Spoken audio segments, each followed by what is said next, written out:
राजभर के प्रभाव का आकलन करने के बाद ही तय होंगी सीटें। पूर्वांचल की 28 लोकसभा सीटों पर है अच्छी तादाद। भाजपा और सुभासपा के बीच गठबंधन को भले ही तय माना जा रहा है, लेकिन सीटों को लेकर मामला फंसा है।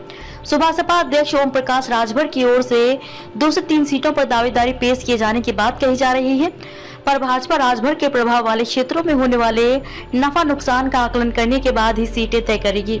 इस मुद्दे पर जल्द ही दोनों दलों के नेताओं के बीच दिल्ली में बैठक होने की संभावना है। दरअसल 2019 में हुए लोकसभा चुनाव में भाजपा गठबंधन एनडीए को प्रदेश में 64 सीटें मिली थी। इनमें से 62 पर अकेले भाजपा ने जीत दर्ज की थी। अब 2024 में होने वाले लोकसभा चुनाव में भाजपा प्रदेश की सभी 80 सीटों को जीतने का लक्ष्य लेकर तैयारी कर रही है।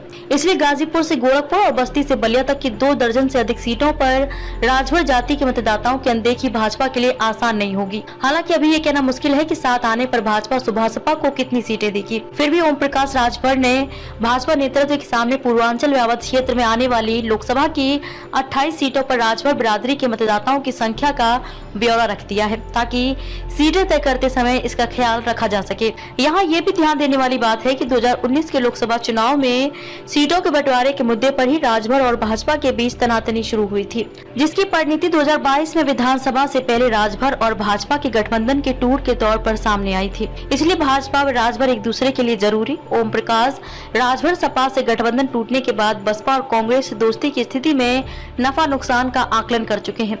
उनकी समझ में यह आ चुका है कि भाजपा के अलावा किसी अन्य दूसरे दल से गठबंधन करने पर उनकी वह कीमत नहीं रहेगी।